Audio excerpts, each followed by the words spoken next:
اور عدالتوں میں بیٹھ کر انصاف کرنے والے منصفانہ مزاج کے ججوں کی ضرورت ہے۔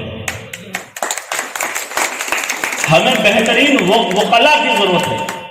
ہمیں عوام کے غریبوں کے چل پھر کر علاج کرنے والے بہترین شعبے میں کام کرنے والے ڈاکٹر کی، آرتھوپیڈکس کی، مہیلا استری روگ وشیشجঞ ڈاکٹروں کی ضرورت ہے۔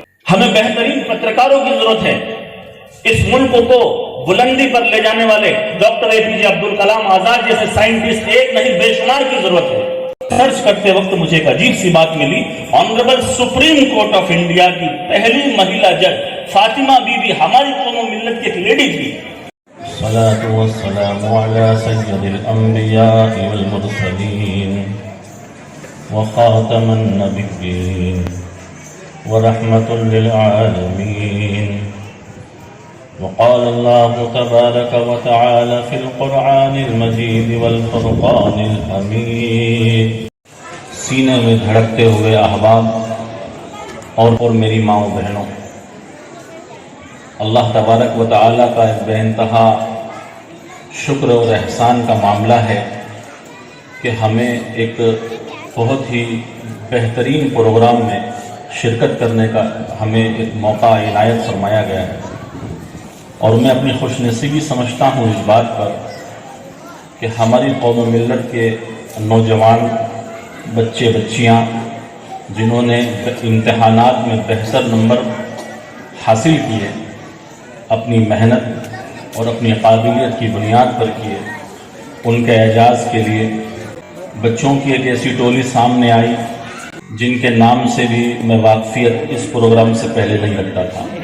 اصل میں جب ان کا انویٹیشن کارڈ مجھے کل ملا تو مجھے کچھ ایسا محسوس ہوا کہ وہ انویٹیشن کارڈ جو ہے میرے اور میرے جیسے پڑھے لکھے جاہلوں کے منہ پر ایک تماچا، اور طبیعت میں بے قراری سی محسوس ہونے لگی کہ اصل میں یہ کام تو ہم لوگ ہیں، اور ہم جیسے جو لوگ ایجوکیٹڈ ہیں اور آلریڈی جو ویل سیٹلڈ ہیں اور جو مختلف پیشوں میں کام کر رہے ہیں، وہ بھلی ماسٹر ہوں، وہ ٹیچر ہوں، وہ وکیل ہوں، وہ ججز ہوں، وہ کسی بھی وہ لوگ جو پڑھے لکھے ہوں، یہ کام ان کے کرنے کے ہیں۔ تو کل مجھے جب یہ کارڈ ملا تو میں یہاں کو طفل مکتب سمجھنے لگا کہ واستو میں ان بچوں نے وہ کام کر دیا ہے جو ہم نہ کر سکے، اس لیے یہ قابل داد کے مستحق ہیں کہ ہم جو کام نہ کر سکے اور جو کام کرنے کا سوچ بھی نہیں سکے وہ ان بچوں نے کیا ہے۔ لہٰذا میں تمام حضرات سے گزارش کرتا ہوں کہ اس پروگرام کے منتظمین کی شان میں تالیوں سے استقبال کریں، بچوں کا استقبال ہوتا رہے گا۔ کہ قرآن مجید کا جو پہلا لفظ ہے، پہلا، یقین جانو علماء موجود ہیں، معاف کیجئے میں لبکشائی سے بہت ڈر رہا ہوں کہ لبکشائی ہوگی، باقی جو پہلا لفظ ہے وہ خدا کی شان میں نہیں، نہ بیان کرتا ہے اور نہ ہی رسول اللہ صلی اللہ علیہ وسلم کی تعظیم بیان کرتا ہے۔ جو پہلا لفظ ہے قرآن کا وہ ہے اقرا۔ پڑھو، یعنی جبرائیل امین اللہ کے رسول صلی اللہ علیہ وسلم کے پاس جو پہلی وحی جس مقدس پہاڑ پر جسے غار ہرا کہتے ہیں، اللہ کا بہت بڑا احسان ہے کہ 2018 کے جب عمرہ میں گیا تھا تو اس وقت ہمارے دوست سید عامر حسن صاحب جوبٹ اور ہمارا ارادہ ہوا کہ اس پہاڑ کی بلندی پر چڑھا جائے اور جا کر اس کی بلندی کو ناپا جائے اور دیکھا جائے کہ اللہ کے رسول صلی اللہ علیہ وسلم جس مقدس مقام پر گئے اور جہاں پر جبرائیل امین آئے اور پہلی وحی جہاں جس مقدس پہاڑ پر نازل ہوئی وہاں چڑھ کر اس مقام کو دیکھا جائے۔ ان آنکھوں نے اس پہاڑ کی اس چوٹی پر جا کر اس مقام کی زیارت کی ہے کہ جہاں جبرائیل امین تشریف لائے اور فرمایا اقرا۔ آپ تو پڑھنا لکھنا نہیں جانتے تھے، علماء موجود ہیں، آپ کی زبان سے جو ساختہ جملہ نکلا میں پھر آگے فرمایا اقرا بسم ربک الذی خلق، پڑھو اپنے پروردگار کے نام سے۔ تبارک و تعالیٰ نے فراست عطا کی اور آپ کے سینے کو کھول دیا۔ اقرا حکم ہوا پڑھو، آپ کہتے ہیں میں تو پڑھنا لکھنا نہیں جانتا، علماء موجود ہیں کیونکہ آپ ان پڑھ تھے، اور آپ کے ان پڑھ ہونے میں ایک راز ہے۔ اگر آپ فرماتے ہیں مجھے پڑھنا نہیں آتا، فرمایا اقرا بسم ربک الذی خلق، پڑھو اپنے پروردگار کے نام سے. پھر آپ نے پڑھنا شروع کیا، وہ الہام ہوتا گیا، آپ سناتے گئے، پڑھتے گئے، دل میں حفظ ہوتا گیا. تو میں یہ بات عرض کرنا چاہ رہا ہوں کہ پڑھو، ہم نہیں پڑھ سکتے، پڑھنا ہے پروردگار عالم کا نام لے کے، اور ایسا پڑھو، ایسا پڑھو، اتنا پڑھو کہ ہر عاقل، ہر بالغ مرد و عورت پر اللہ تبارک و تعالیٰ نے یہ فرض قرار دیا ہے کہ وہ حرام اور حلال کی تمیز کر لے. اتنا علم جو ہے اسے حاصل کرنا فرض ہے. افسوس اس بات کا ہے کہ میں اس ملک کے اندر یہ خطاب کر رہا ہوں، اور میں اس ملک کے باشندوں کے اندر یہ خطاب کر رہا ہوں کہ جن کا سرمایہ ہی علم تھا، جن کا اوڑھنا بچھونا ہی علم تھا، جن کا لکھنا پڑھنا سب کچھ علم تھا. معاف کیجئے، سن 47 سے پہلے کی اگر ہم اس ملک کی تاریخ دیکھیں، اوبھاجت ہندوستان کی، تو صف اول کے جتنے لیڈرز ہیں اکھل بھارتی کانگریس مہا سمیتی کے، اس میں بے شمار مسلم لیڈرز جو ہے وہ اکھل بھارتی راشٹریہ کانگریس مہا سمیتی کے راشٹریہ ادھیکش رہے ہیں، اور ایک دو نہیں رہے ہیں، 5 5 6 6 7 7 رہے ہیں. اور اس میں یہ ملک جس وقت آزاد ہوا، اس وقت اس ملک میں 2 پارٹیاں ہوا کرتی تھیں. صف اول کی پارٹی تو اکھل بھارتی مسلم راشٹریہ کانگریس مہا سمیتی تھی، سیکنڈ جو ہے وہ جناح کی پارٹی تھی، مسلم لیگ. اور جس سمے 1947 میں اس ملک کی تقدیر میں 2 لکیریں کھینچ دی گئی، اس وقت اس ملک میں دونوں راشٹریہ پارٹیوں کے ادھیکش مسلم لیڈر تھے. 1947 میں اکھل بھارتی راشٹریہ کانگریس مہا سمیتی کے جو لیڈر تھے، پریسیڈنٹ تھے، وہ مولانا ابوالکلام آزاد تھے، اور مسلم لیگ کے جو پریسیڈنٹ تھے وہ جناح تھے. جناح صاحب کی تقسیم کا جو معاملہ رہا، وہ تو ہندوستان کے علماء نے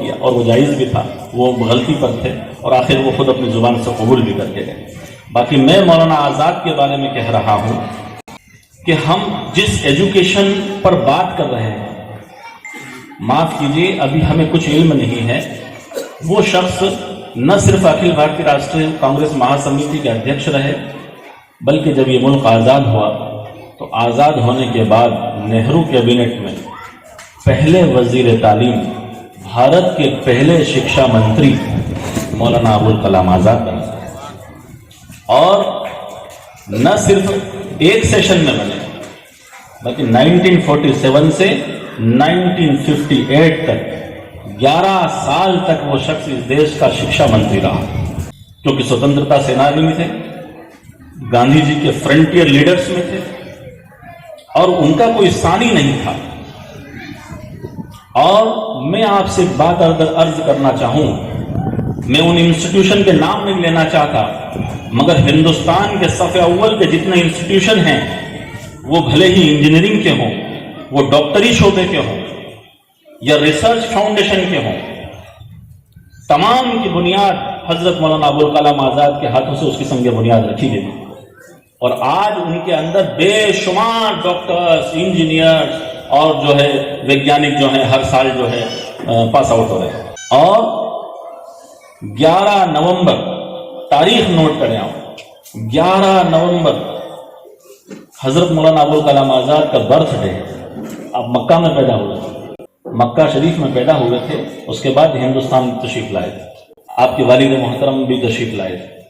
مولانا ابوالکلام آزاد کا برتھ ڈے 11 نومبر کو، اور جس ملک میں رہ کر میں آپ حضرات سے خطاب کر رہا ہوں، اس ملک کے باشندوں کو، اور کچھ وقت پہلے تک مجھے خود کو اس بات کا علم بھی نہیں تھا کہ بھارت کا وہ مہان لیڈر، وہ اتنا مہان تھا کہ جب راشٹریہ شکشا دیوس گھوشت کرنے کی بات آئی تو بھارت کے تمام لیڈرز پشو پیش میں رہ گئے کہ اس قابلیت کا کون لیڈر ہے جس کے برتھ ڈے کے اپلکش میں راشٹریہ شکشا دیوس منایا جائے.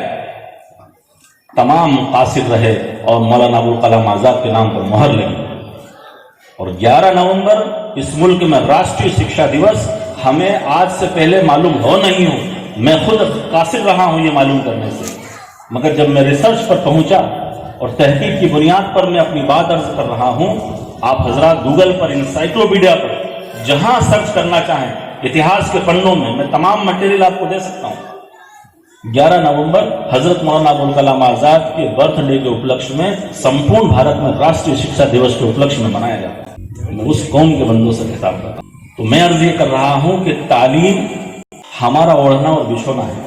علی گڑھ مسلم یونیورسٹی کی بنیاد جس شخص نے رکھی ہے سر سید احمد خان ہے.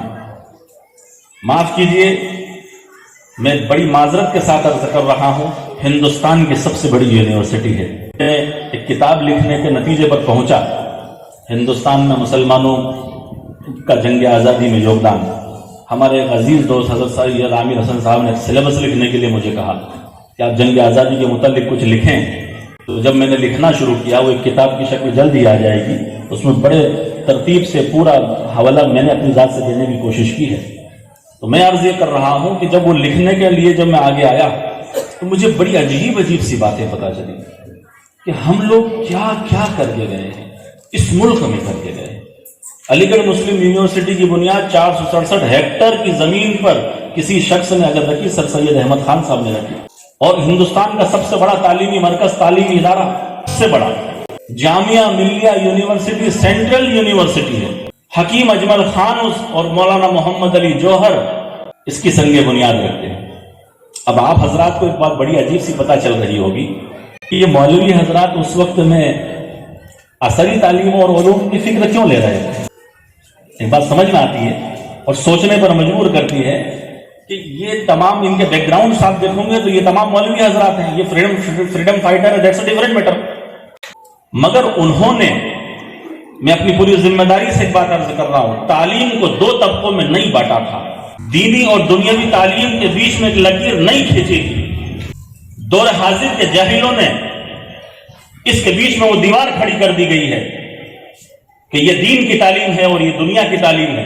میں قطعی طور سے تعلیم کو دین اور دنیا دونوں نقشوں میں بانٹنے کی میرا نفس مجھے اجازت نہیں دیتا.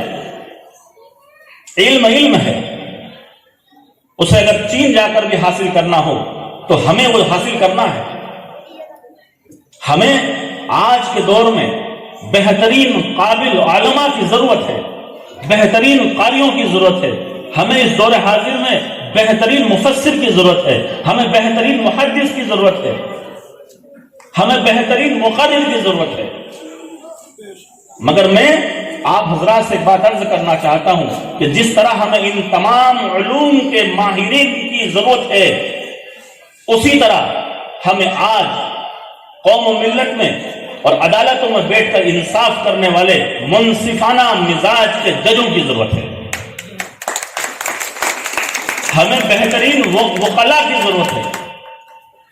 ہمیں عوام کے غریبوں کے چل پھر کر علاج کرنے والے بہترین شعبے میں کام کرنے والے ڈاکٹر کی، آرتھوپیڈکس کی، مہیلا استری روگ وشیشجঞ ڈاکٹروں کی ضرورت ہے. ہمیں بہترین پترکاروں کی ضرورت ہے. اس ملک کو بلندی پر لے جانے والے ڈاکٹر اے پی جے عبد الکلام آزاد جیسے سائنٹسٹ ایک نہیں بے شمار کی ضرورت ہے. یہ ہماری ضرورت ہے جنہوں نے اس ملک کے نظام کو بدل ڈالا. میں جب جنگ آزادی کے متعلق پڑھ رہا تھا، ریسرچ کرتے وقت مجھے ایک عجیب سی بات ملی. Honourable supreme court of India کی پہلی مہیلا جج فاطمہ بی بی ہماری قوم و ملت کی ایک لیڈی تھی. سپریم کورٹ آف انڈیا میں جج بننا ایک بڑا کمال تھا. مگر کیرل کی وہ خاتون پہلی مسلم آنریبل سپریم کورٹ کی جج بنی. میں اس قوم سے مخاطب ہوں جس کے پہلے ایجوکیشن منسٹر مستقل 11 سال مسلم لیڈر رہے. میں اس قوم سے مخاطب ہوں ڈاکٹر ذاکر حسین، ڈاکٹر فخر الدین علی احمد. میں کن کن کے نام گناؤں، حتیٰ کہ ڈاکٹر اے پی جے عبد الکلام کو تو ہم نے اور آپ نے دیکھا. آج ہم ڈاکٹر ذاکر حسین کو نہیں پڑھتے، ڈاکٹر فخر الدین علی احمد کو نہیں پڑھتے، ڈاکٹر اے پی جے عبد الکلام آزاد کی تاریخ کو نہیں پڑھتے. ہم فرنٹیئر گاندھی خان عبد الغفار خان کو نہیں پڑھتے، ہم حکیم اجمل خان کو نہیں پڑھتے، ہم مولانا محمد علی جوہر کو نہیں پڑھتے، اور جنگ آزادی کے فرنٹ لیڈر، فرنٹیئر ان حضرات کے ہم تاریخ کو نہیں پڑھتے. اگر ہم ان کی تاریخ کو نہیں پڑھتے ہم کچھ بھی نہیں پڑھتے. ہماری تاریخ کو اگر ہم نہیں پڑھ سکتے ہمارے مستقبل کو ہم نہیں لکھ سکتے. تو میں عرض کر رہا ہوں اپنی بات کو مختصر کرتے ہوئے کہ ہمیں ہماری تاریخ کو پڑھنا ہوگا. ہم نہیں پڑھتے یوسف مہر علی کو جس نے یہ کہا تھا 1942 میں اگست کرانتی کے وقت گاندھی جی سے کہا تھا. سائمن گو بیک کا نعرہ انہوں نے دیا. کوئٹ انڈیا انگریزوں بھارت چھوڑو انہوں نے دیا. جے ہند کا نعرہ ہم نے دیا.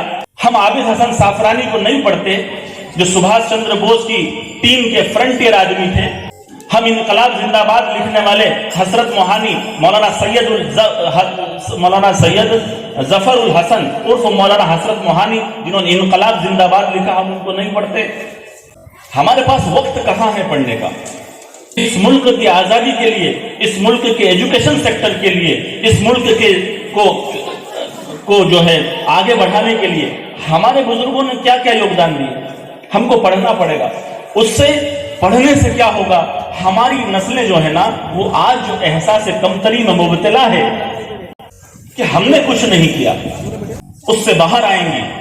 اور پھر میں اپنی ذمہ داری کے ساتھ عرض کر رہا ہوں کہ آپ یہ کہو گے کہ ہاں ہم ہی نے سب کچھ کیا. اس ملک کے باغ کو ہم نے ہمارے خون سے سینچا ہے. ہم نے بچپن میں کتابوں میں پڑھا جلیانوالہ باغ کے بارے میں. جلیانوالہ باغ میں جن لوگوں پر جنرل ڈائر نے گولیاں چلائی اور یہ الزام لگایا گیا کہ اس لیے گولیاں ماری گئی کیونکہ وہ بھگدڑ مچا رہے تھے اور بھاگ رہے تھے. ہم نے ان کو روکنے کا آدیش دیا تھا. فرنٹیئر گاندھی، سیمانت گاندھی کا لقب کسی شخص کو اگر ملا ہے تو خان عبد الغفار خان کو ملا ہے. تو خان عبد الغفار خان نے انگریز حکومت سے خطاب ہو کر اس وقت کہا تھا اگر اس جلیانوالہ باغ میں جتنے لوگ مرے ہیں ان میں آدھی سے زیادہ تعداد مسلمانوں کی ہے. اگر ایک کی بھی پیٹھ پر گولی دکھا دیں گے تو مسلمان جنگ آزادی سے باہر ہو جائیں گے. ایک کی بھی پیٹھ پر اگر گولی دکھا دو گے 3 دن تک ان لاشوں کے پوسٹ مارٹم کرے. میں اپنی ذمہ داری کے ساتھ بول رہا ہوں ایک کو بھی پیٹھ پر گولی انگریز حکومت نہیں بتا سکتی. میں اس قوم سے خطاب کر رہا ہوں. جنگ آزادی کے موقع پر تم آگے، ایجوکیشن کے معاملوں میں تم آگے، ارے تعلیمی مراکز میں تم آگے. دنیا میں جتنے مکتب فکر کے لوگ ہیں وہ دیوبند ہو وہ ہندوستان میں، وہ بریلی ہو وہ ہندوستان میں، وہ تبلیغ جماعت کا مرکز ہو وہ ہندوستان میں، وہ اہل حدیثوں کا مرکز ہو وہ ہندوستان میں، وہ سلفیوں کا ہو وہ ہندوستان میں، تمام مکتب فکر ہندوستان میں. تو میں عرض یہ کر رہا ہوں میں کسی بھی مکتب فکر کی بڑھائی کو بیان نہیں کرنا چاہتا مگر میں آپ سے یہ عرض کرنا چاہتا ہوں کہ جتنے علوم و فن کے ماہر ہیں وہ اسی سرزمین میں ان کا مسکن تھا. اور انہی سے مولانا ابوالکلام آزاد نے اس وقت کہا تھا کہ کہاں جا رہے ہو؟ یہی ہے وہ گنگا کا کنارہ جہاں تمہارے بیڑوں نے کبھی وضو کیا تھا. ہم نہیں چھوڑ کر جائیں گے، مر جائیں گے، مٹ جائیں گے. اسی وطن میں پیدا ہوئے ہیں، اسی وطن میں مریں گے. اشفاق اللہ خان کو ہم نہیں پڑھتے.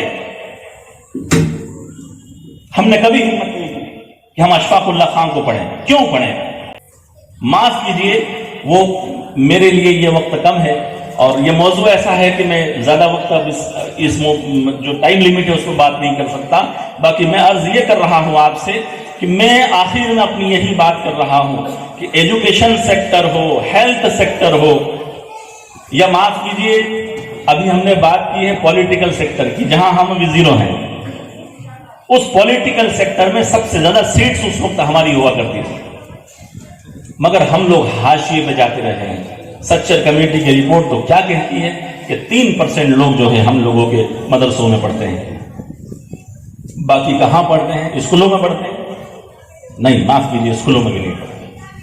1 سے 5% ہماری ایجوکیشن کا پہلی سے 5ویں تک کا لیول 70%، 75%.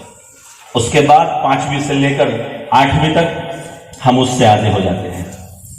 10ویں اور 12ویں جاتے جاتے ہم 10% رہ جاتے ہیں. ابھی کچھ دن پہلے میں نے ککشی کالج کی تعداد کے بارے میں معلوم کرا تو وہاں 10 سے بھی کم تعداد ہماری ہے.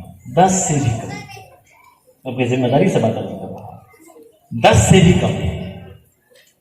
8,000 9,000 کی آبادی میں 10 سے بھی کم. کالج تک ہمارا طبقہ پہنچ ہی نہیں پا. اس لیے ہم کو فکر اس بات کی کرنی ہے کہ یہ طبقہ جو اب آگے بڑھ رہا ہے اس کو ہم جانی مالی تعاون کے ذریعے بھی اگر ہو سکے تو آگے بڑھائیں. اور یہاں میری مائیں بہنیں بیٹھی ہیں، یہ ذمہ داری آپ کی ہے. مرد ذرا غافل رہتے ہیں، وہ اپنے ضروریات کے کام میں بیزی رہتے ہیں، انہیں معاف کیجیے آج کے دور میں بچوں کے مستقبل کی بھی مردوں کو فکر نہیں رہی. مگر میری مائیں بہنیں یہاں موجود ہیں، میں ان سے خطاب کر کے کہہ رہا ہوں، ایک روٹی کی بجائے آدھی روٹی کھا لینا اور گزارا کر لینا، مگر بچوں کو صحیح تعلیم دلانے کی پوری فکر کرنا. اس میں بالکل کوتاہی مت برتنا. یہ تمہارے اور اس ملک کے مستقبل ہیں، یہ اس ملک کے بھوشیہ ہیں، یہ چراغ ہیں اس ملک کے جو اس ملک کی شمع کو روشن کریں گے. اگر تم نے ان کو نہیں پڑھایا تو عدالتوں میں بیٹھ کر انصاف کون کرے گا؟ تم نے اگر ان کو نہیں پڑھایا، یہ جو مریض جو گھوم رہے ہیں پریشان حال، جو پیسوں کی وجہ سے سسک کر اپنے دم توڑ رہے ہیں، ان کی بیمار پرسی کون کرے گا؟ اگر تم نے اپنے قوم کے بچوں کو وکیل نہیں بنایا، تمہارے معاملات کون لڑے گا؟ تم ایجوکیشن میں اگر نہیں آئے تو تمہارے انسٹیٹیوشن، تمہارے ایجوکیشنل مراکز کون قائم کرے گا؟ تم اگر آگے نہیں آئے کون کرے گا؟ جیسے آج مدرسوں کی ایک پوری ٹیم ہندوستان کے اندر کھڑی ہے، ہر مکتب فکر کی کھڑی ہے. رمضان کا مہینہ آیا، آپ کو فکر کی ضرورت پیغام دینے کے لیے اب کوئی نبی اور رسول بھی آنے والے نہیں. حدیث شریف میں اللہ نبی بعدی، اب کوئی نبی بھی آنے والے نہیں ہیں. اس امت کا کام اللہ تبارک و تعالی نے اللہ کے رسول صلی اللہ علیہ وسلم پر رسالت کے اور نبوت کے دروازے کو بند کر کے اللہ تبارک و تعالی نے ختم نبوت کے صدقے میں امت کے اوپر یہ ذمہ داری دی ہے. اور اگر آپ جو ہے حجۃ الوداع کا خطبہ اگر سنیں، آپ کا دل کانپ جائے گا. میں آپ کا گزارش کر رہا ہوں، ختم نبوت کے موقع پر، معاف کیجیے، حجۃ الوداع کے موقع پر، ختم نبوت غلط لفظ استعمال کر دیا. حجۃ الوداع کے موقع پر آپ نے جو آخری خطبہ دیا ہے، وہ تمام حضرات سے گزارش کر رہا ہوں کہ اگر اپنی ذمہ داری کا احساس حاصل کرنا ہے تو علماء کرام سے جو یہاں پر تخت پر تشریف فرما ہے، وہ معزز ہیں، ہمارے رہبر ہیں، ہمارے قائد ہیں. آپ حضرات ان سے رابطہ قائم کریں اور کہیں حافظ صاحب ذرا اس کا ہمیں جو ہے اردو ترجمہ کر کے ہمیں دیں. وہ مائل سٹون ہے، وہ آپ میں انرجی بھرے گا کہ قیامت تک کے آنے والے ان احباب کی ذمہ داری اللہ کے رسول صلی اللہ علیہ وسلم نے آپ اور ہم کے کندھوں پہ ڈالی ہے. جو حاضرین ہیں وہ غائبین تک اس بات کو پہنچا دے، اس علم کو پہنچا دے. آپ کی اور ہماری اب ذمہ داری ہے کہ ہم اس کو آگے بڑھائیں، ان بچوں کو موٹیویٹ کریں. اگر جانی مالی تعاون کی ضرورت پڑے ہم سب تیار ہیں. آپ لوگ بھی عہد کریں اور اپنی جو کمی ہے اس کمی کو پوری کر کے ان کی جس طرح سے مدد کرنے کی ضرورت ہے، ذہنی طور سے، وقتی طور سے، مالی طور سے، ہر طرح سے تیار ہو جائیں اور کوشش کریں کہ اب ہم بھی ہمارے خود کے ایک پرسنل اسکول کی طرف جو ہے آگے گامزن ہو جائیں. ہمارا خود کا اسکول ہو، ہمارا خود کا اسٹاف ہو، ہمارا خود کا ایک سسٹم ہو، تاکہ ہم جو ہیں کسی کے رحم و کرم کے پابند و محتاج بھی نہیں رہیں اور ہمارے بچوں کو پیسے کی وجہ سے یا کسی دوسری پریشانی کی وجہ سے تعلیم سے ونچت نہیں رہنا پڑے اور وہ خود مختار ہوں. اس لیے میں قوم کے بااثر و ذمہ دار اور صدر اور ممبر حضرات سے گزارش بھی کر رہا ہوں کہ بچوں کو ضرور پڑھانا. السلام علیکم.